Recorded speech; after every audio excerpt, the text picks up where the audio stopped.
jump in. We're going to go into a sermon series, and we're going to spend some time here. It is going to be so good. It's so much fun. I was talking to Pastor Sam on the way in this morning, and he's so excited about this sermon series. I am too.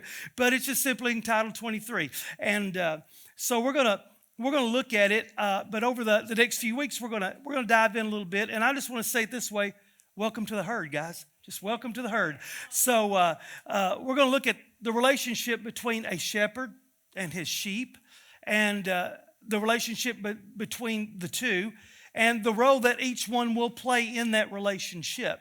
So let me just get you up to date. I am personally, at our home, we have a massive farm operation. We don't just shepherd here at Christpoint Church. We shepherd on a massive scale, and we officially have 2 sheep. So we're massive operation, guys. So we have 2 lambs, and my oldest granddaughter, my second oldest granddaughter said yesterday or this week, they call me Huna. Huna, I think that we need to stop bottle feeding them. They're getting aggressive. I'm like, all right, okay. If you say we stop, we stop. I think they're well past being weaned. So we have lambs now. So I guess you could say, hey, we're shepherd, something like that. But this is what I've noticed about a massive operation. It takes a village. So we're teaming up on this because we have 2 lambs, 2 dogs, 2 rabbits, 5 chickens. It's becoming basically a farm version of the Alex and Elizabeth Lissick home. Where we're rescuing different animals than they are. So anyway, it's an under the radar joke. But here's what I have noticed is the sheep will thrive to the degree the shepherd is willing to invest. So the sheep will thrive to the degree that the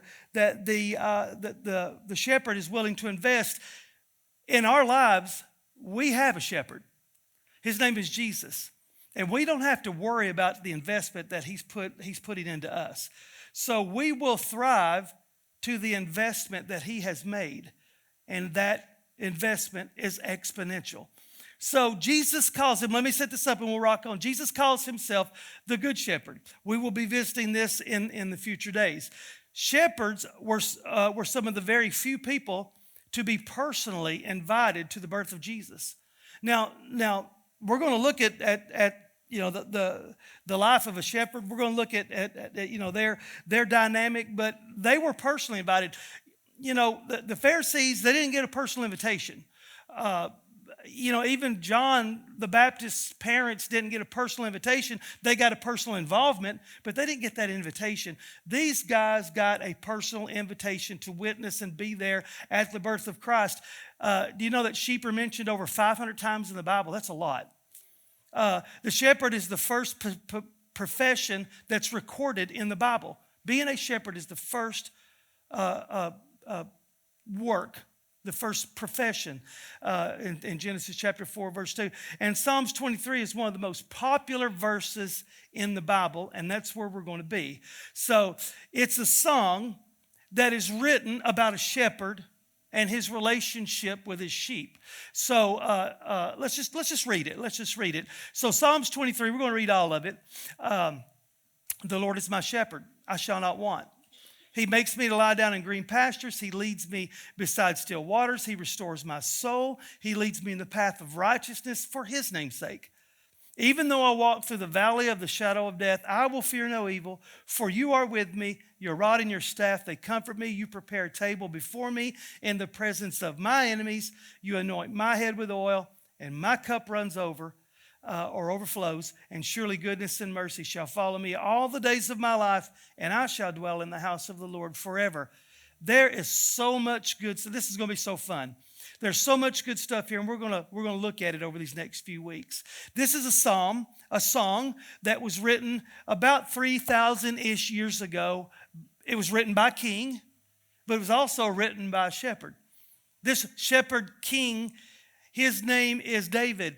And he authored this song. He wrote this song, and it's written more than likely in the latter years of his life when he has more maturity, and he's looking maybe a little back and a little forward and a little present, and we can see the maturity and the wisdom that comes out in him in this. So only a shepherd could write this psalm. It's just, it's not hard to grab this and put our minds around this, because here's the thing: only a police officer can tell you, basically what it's like to be in that type of an environment and chase, so to speak.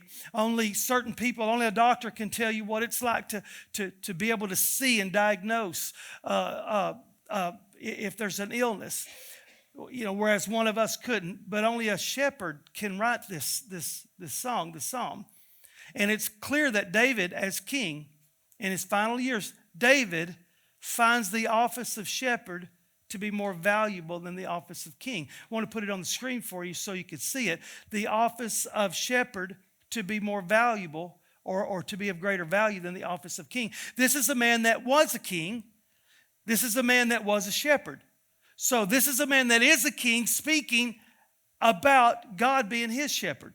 So in Israel, as in other ancient societies, a shepherd's work was considered pretty low, guys. It was a pretty low work. It was a pretty low occupation. So, to the degree that they were, women didn't have an equal status with men in that region in those times. And but a shepherd was even the lowest of the totem pole. So a shepherd, it didn't matter if he watched a man kill a man, he was not allowed to testify in court. So they were not considered welcomed into society. If a family had sheep and they needed a shepherd, nobody wanted to do that. So that role was usually given to that youngest person in the family. In other words, it defaulted down to the one that didn't have anybody else to default down to. So the family needed a shepherd. If that happened, they would appoint that to that youngest person.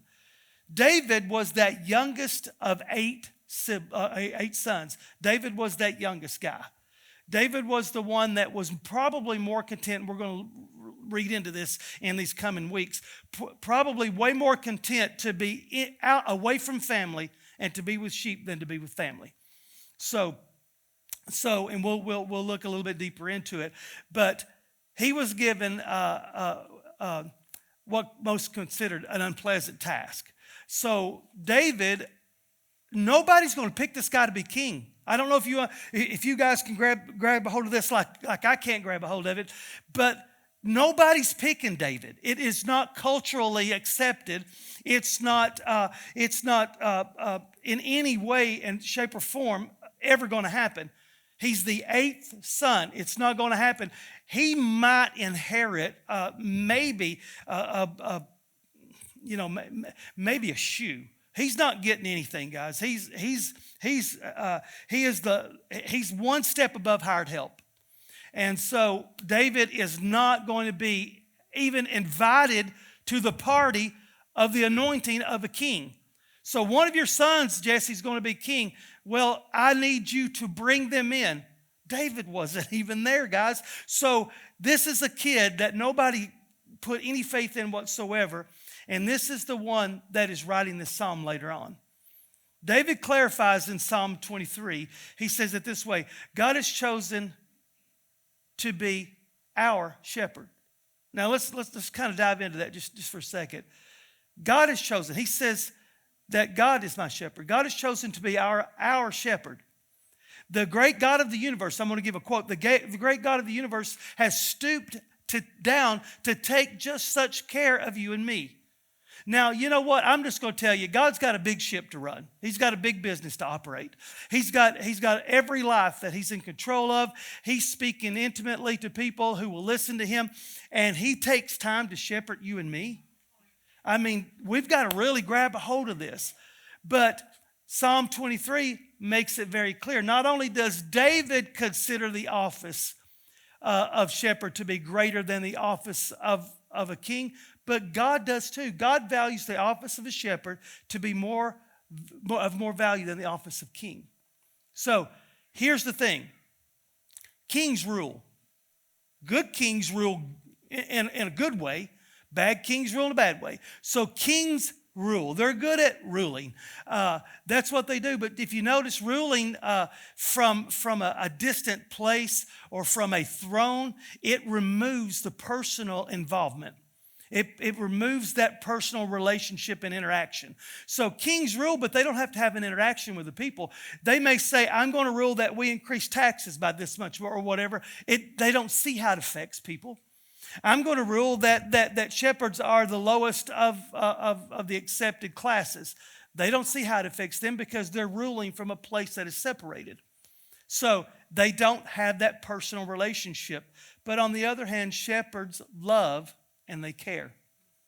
So you can see why as we dive into this psalm, you could see why it is more valued by David and by the Lord that the office of shepherd is greater than the office of king. Because the office of shepherd gets involved. Kings are not going to leave the 99 and go get the one. But a shepherd's going to. He's going to, and he's not going to think twice about it because he has a personal relationship with the sheep. You know, we are sheep. We're described as sheep in the Word. And our Father is the great shepherd, and he takes time to make sure that we feel like the only one. That's so cool. That is so cool. So, you know what? Let's take a minute and let's just go kind of key points. I think key points will be really good. So let's go key points. Yep, some of you know what I'm talking about. And I've said this for a few years. We're key point oriented here at Christpoint Church. I like it because, if I had a list of key points, I think key points would be my favorite key point. So, key point number 1, my shepherd. Mine. Psalms 23:1, just that one portion, the Lord is my shepherd. The Lord is my shepherd. David calls God his. Notice what he says here. He doesn't call him a shepherd. The Lord is a shepherd. Because, see, here's the thing. I've said this all the time, and you guys can quote me on this. But not every sheep follows the shepherd. A lot of sheep follow sheep buds. True. So, but the thing is that sheep that's number 199 or maybe 612, I don't know if he really has that close relationship with the shepherd, but he knows to follow the herd. He knows to be part of the following of the ones who do know the voice. And then in time, he learns that voice of the shepherd. He learns his scent. He learns his mannerism. He learns how to operate and to walk with a shepherd. So he's figured it out. He's just a baby. I mean, he's maybe 6 months old. He's figuring it out. But David doesn't say the Lord is a shepherd. He said the Lord is my shepherd. He takes time to look into my life. He takes out of his time and out of his agenda to make sure I'm the one. He makes sure that I'm not part of the 99. I'm part of the one. But at the same time, I'm part of the 99.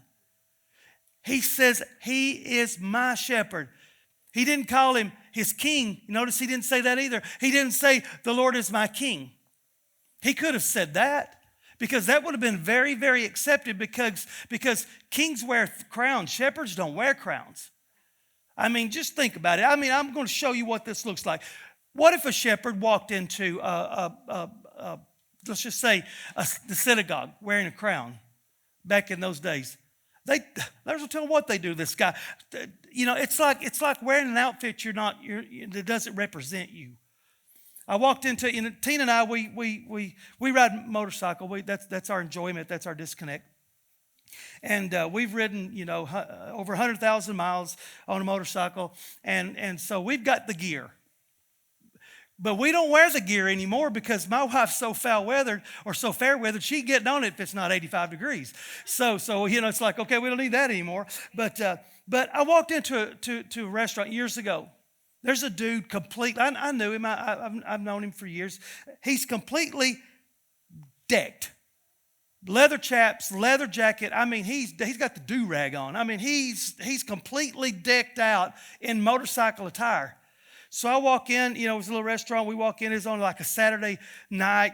People, typically are winding it down, taking their bikes back home. I'm like, so what? Hey, man, you riding now? He goes, No, no.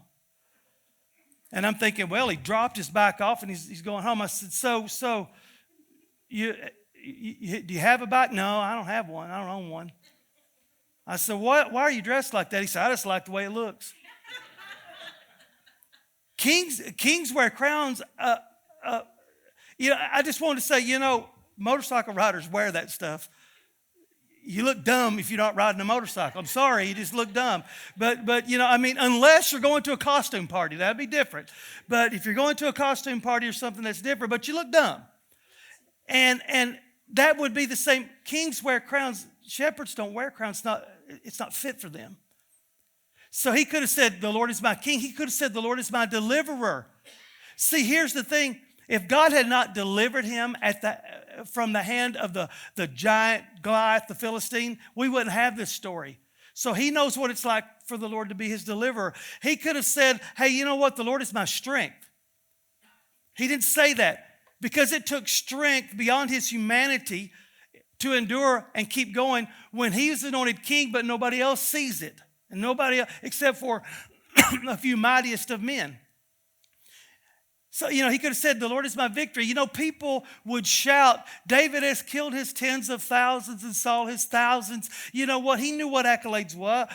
He could have said, the Lord is my victory. David had every right to call God any of these. Instead, he called him his shepherd. The Lord is my shepherd. John chapter 10, verse 27. My sheep hear my voice, and I know them, and they follow me. I know them. So I want you to know something right now. Jesus knows you. He literally, seriously, Franklin Graham does some of the most powerful work in the world. He knows you as well as he knows him. He loves you as much as he loves him. Some of the most powerful men and women of God in the world, you're just as important to him as they are. So he loves you. You are that one. We have to know his voice. If we don't know his voice, we don't know where we're going. We don't know how to follow him. So we've got, speaking of which, we're starting a new teaching series this Wednesday night on prayer. Don't miss it. Don't miss it because this made me think of it. So anyway, hey, so let's go back to my big, massive farm operation. We have bottle-fed lambs, and we fed them in the context of where we are. We fed them since they were just a few days old. They know our voice. They know what it sounds like when you start walking across the gravel to get there. They can hear us coming. One thinks I'm its mother. I'm pretty sure one thinks I'm its mother. And last week, the week before, when it was going to get cold, I thought it would be appropriate for me to put a heat lamp under their shelter, a little house I built. And so you would just have to imagine what it looks like for me to be on my hands and knees under there and for that little thing to think I'm its mother. We should have had a video of that one, I'm telling you. All I could say was stop, quit, stop. But he really likes me. But see, if the girls go down there, wherever they go, they go. If I go, and I'm like, look, could you guys just take them that way because I'm going to step on it. They won't get out from under me. See, if our lambs could talk, this is what they would say. Here comes my shepherd. That's my shepherd. I trust my shepherd. I know their voice. I know what they sound like. I know their scent. Key point number 2, I shall not want. I shall not have any lack. I've read this. I've read this before, and I don't know if it's exactly the truth, but I like to tell it as it is, as if it was. But I've read that babies are born with only two fears. A fear of loud noise and the fear of falling. That's about the only thing that will, startle a baby. But notice what babies aren't afraid of. They're not afraid that their parents won't care for them. They don't hit the arms of their parents and then they go through this traumatic experience of wondering if they're going to feed me when I get home. Teenagers will do that, but these babies won't. They don't have that capacity to think, They look up and they look in your eyes, and you're 19 years old, and they're like, they're going to let me die. I'm never going to live through this. They don't think that way. You're sitting there thinking, Lord, don't let me let this baby die. But they don't think that way. Sheep are this way. Sheep need attention and they need love. They need food, they need water, they need shelter. They need love. We are sheep. We just need to be loved. And we don't, as infants, we don't have this ability to say, I sure hope they don't fail at this task. As children of the King, we should never say, I hope he doesn't mess this up. As children of the King, we should not be so worried about a situation when my shepherd supplies all my wants and my needs. So sometimes I think we confuse these two, the wants and the needs. David said, I shall not want, meaning with God, all of our needs are met and supplied by God because he is our shepherd. And he's not going to, you know what? I promise you, he's not going to get tied up watching Jeopardy and forget to feed us. He's not going to do that. Key point number 3, he makes me to lie down. You know what? You're just a baby. You don't have the capacity to be able to say, I hope they take care of me. But when you get a little older, you have to be made to lay down. Man, there's nothing worse than that kid that is so tired, they don't want to go to sleep, but yet they have to go to sleep. And you're like, you know, I'm going to go out and feed sheep or something while that kid, because he or she don't want to do this right now. But we have to make them do that. He makes me lie down. David is admitting that God has to make him rest. God has to make him slow down. You know, for some of us, I think sometimes God has to make us slow down, maybe make us rest. He has to force us to do that because we won't otherwise. He knows that sometimes we are just geared to not rest.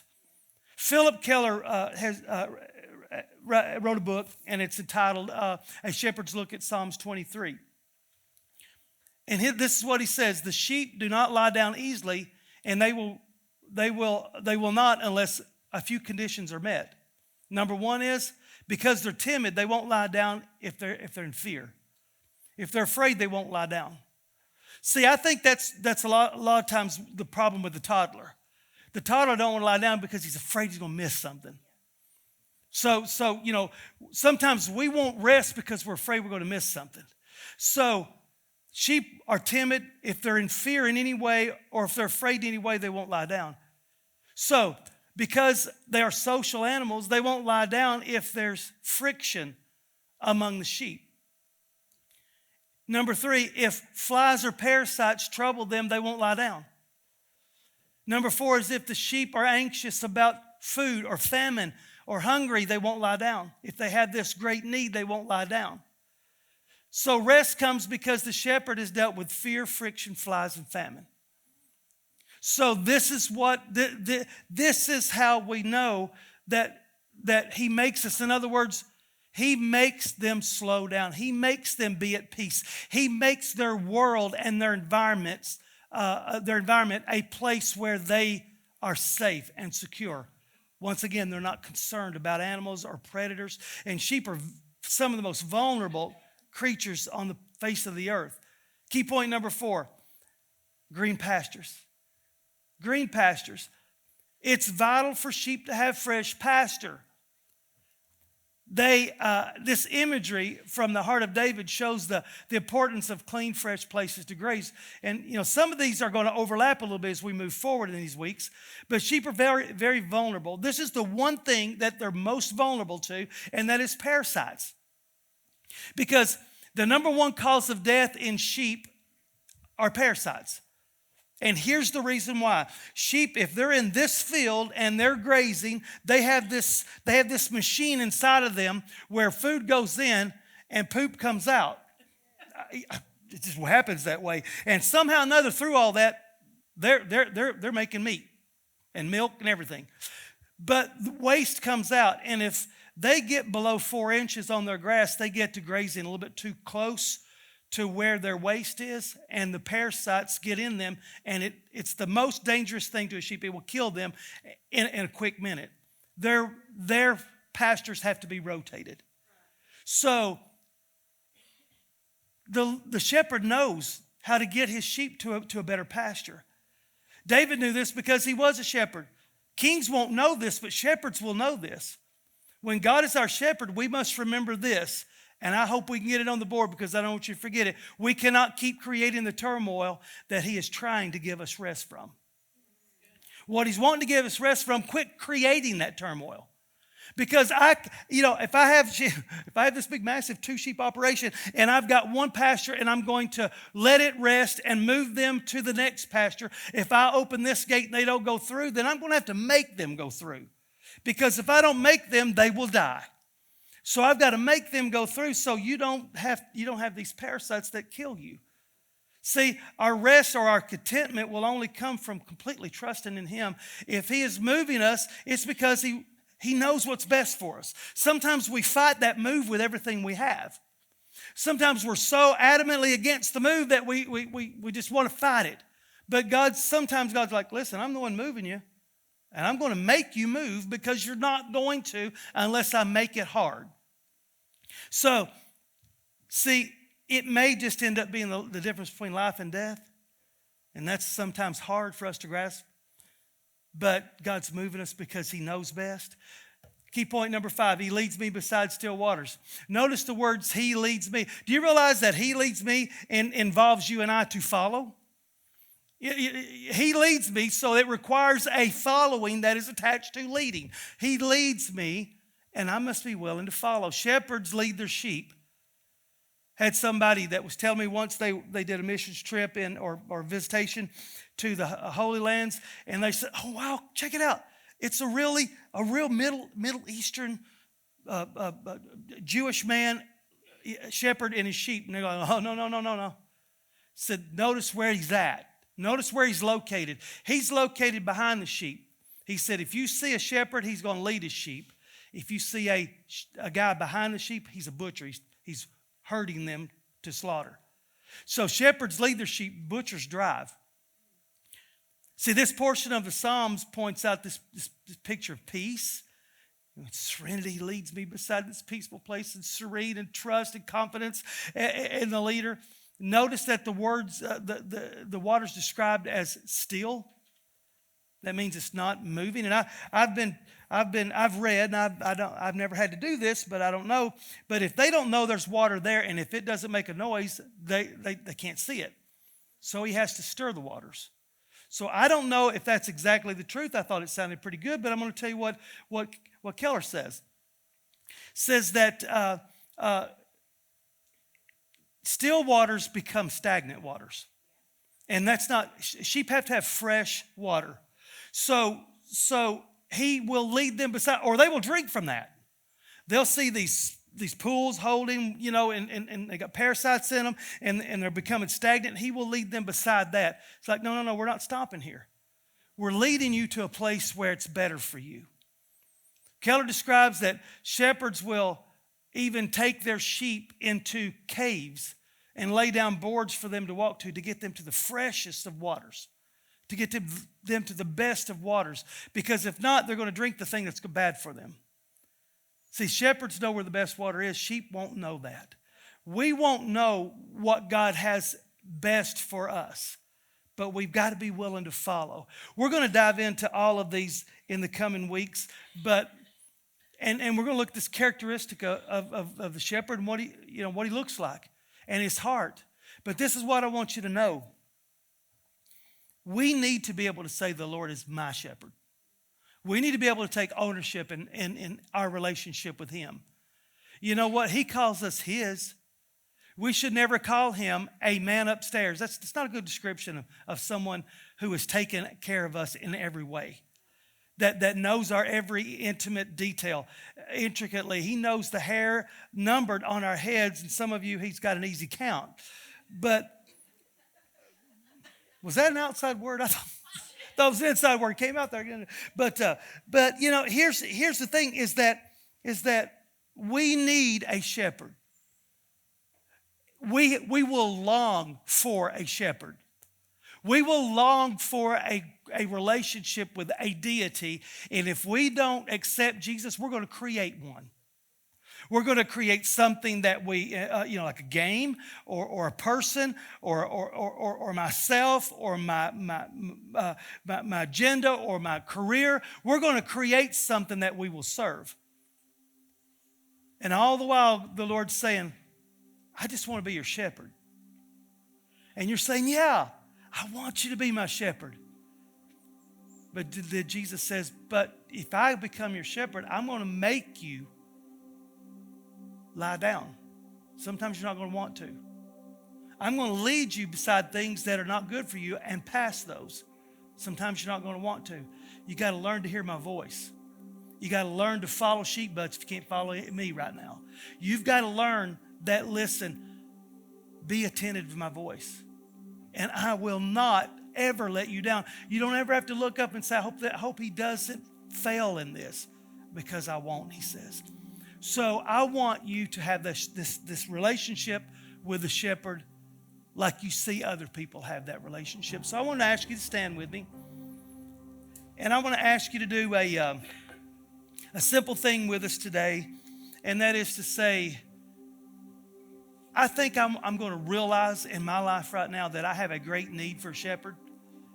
And I have a great need for him to be the Lord of my life. For him to be, you know what, I will call him shepherd, but I also call him king. I also call him deliverer and victory. But until we know him as shepherd, I don't know that we'll really know him as those other attributes. So I want to ask you to accept the Lord and to make him the shepherd of your life. Give him residence in your heart. Get out of the way a little bit. He's not asking you to get out of the way all at once. Get out of the way a little bit, and we'll work on it, he says. You know, the first thing that we do when in any situation, let's just say we're going to go on a diet. The first thing we do is long for something that's got us to the place we needed to diet. The first thing we do, we give our hearts to the Lord, is long to do the things that we wanted to do before that separated us or kept us separated or kept us defeated to the point where we didn't think the shepherd wanted us or accepted us or we weren't good enough. You realize there's nowhere in that story where David says that that lamb has to be perfect or that sheep has to be perfect. We've got all kinds of issues. We're sheep. We just need that shepherd. So with that mentality, I want to ask you to bow your heads and close your eyes. And I want you to pray with me. And I want to help you and I want to lead you. And I want you to pray this prayer that says, Lord, I need you to be my shepherd, my king, my savior. I need you. Because I'm going to tell you right now, we may think God doesn't need anything, but he needs us. I promise you, he would look at you right now, if you could hear him audibly, and he'd say, I just need this relationship with you. You say, he doesn't need it. Well, he died for it. That's pretty, to show that he does need it. So let's you and I ask the Lord into our heart. I'll help you. We'll pray out loud. I'll lead you. It's not hard. You just pray out loud with me. Everybody else will too. It's going to be okay. Today is the day that we begin to walk with the shepherd. So let's pray it out loud. Dear Jesus, I want you to be my shepherd. I want to be part of the one. I want to be part of the 99. I just want to be in the herd. So I invite you into my heart to be my Lord and Savior, to shepherd me, to guide me past those still waters, to those best of places. I give you permission to make me lie down, to make me rest in you, and to help me know you more every day. I repent of my sins. I confess them before you, and I receive salvation that can only come from you. In your name I pray. Amen.